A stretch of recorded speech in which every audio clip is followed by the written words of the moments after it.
നല്ല ഒരു ഇനം ഫ്രൂട്ടാണ്, വിദേശിയാണ്.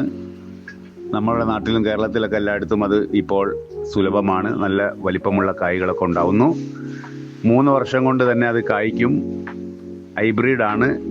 നല്ല ബഡ് തൈകൾ വെച്ച് 3 വർഷം കൊണ്ട് നമുക്കത് കായ്പ്പിച്ചെടുക്കാവുന്നതാണ്. നല്ല വലിപ്പമുള്ള കാഴയാണ് അതുമേലുണ്ടാവുന്നത്. റംബൂട്ടാനെ പോലെ തന്നെ 3 വർഷം കൊണ്ട് കായ്ക്കുകയും എന്നാൽ റംബൂട്ടാനേക്കാളും അല്പം കൂടി വലിപ്പം കൂടിയതുമാണ് ഫുലാസാൻ. വർഷത്തിൽ പൊട്ടാഷ് 1 കിലോ അതിന് ചുറ്റും ഇട്ട് കൂടുതൽ കായ്ഫലങ്ങൾ ഉണ്ടാക്കി എടുക്കാവുന്നതാണ്.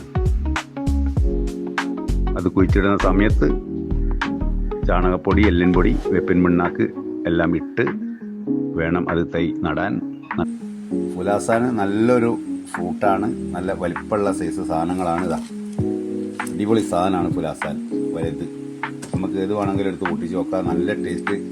റംബൂട്ടാനേക്കാളും ഒരല്പം കൂടി ഉള്ള് വലിപ്പമുള്ള പഴമാണ്. അടിപൊളി, മാഷാ അല്ലാ. എന്താണ് ഇതിൻ്റെ ഒരു ടേസ്റ്റ്, മധുരം. അടിപൊളി സാധനം കേട്ടോ. ഇത് നമുക്ക് അങ്ങനെ വെള്ളം നീരിൻ്റെ സത്താണിത്. അടിപൊളി സാധനം. കഴിച്ചു നോക്കട്ടെ. ആവും, വല്ലാത്ത ജാതി, വല്ലാത്ത ടേസ്റ്റ് സാധനമാണ് ഫുലാസാൻ.